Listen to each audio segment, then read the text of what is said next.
গ্রামের মজাটা কি জানেন? মানে আপনার ক্ষুধা পেয়েছে, আপনি কি যদি আপনার এরকম কিছু ফলের গাছ থাকে, জাস্ট এরকম একটা পেয়ারা যদি খাওয়া হয়, অটোমেটিক্যালি ক্ষুধা চলে যাবে। আর পুষ্টি সে তো বলার অপেক্ষা রাখে না।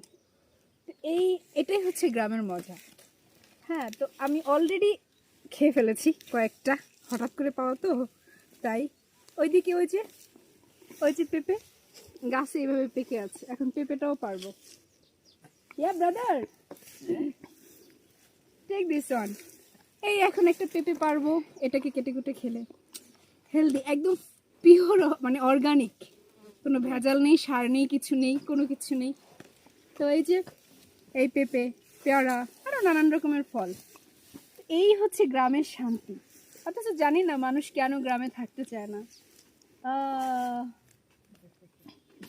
Yes, give me. এই যে এখন এটাকে নিয়ে কাটবো, সাথে সাথে খাবো ইনশাআল্লাহ, যদি আল্লাহ রিজিকে রাখে। এই হচ্ছে গ্রামের শান্তি। কিন্তু আমরা মানুষ সবাই শহরমুখী। তো ডিসিশন নিয়েছি ইনশাআল্লাহ, লাইফের রিটায়ারমেন্টে চলে আসব এবং দেখি গ্রামের সাথে কতটা আষ্টি বৃষ্টি জড়িয়ে থাকতে পারি।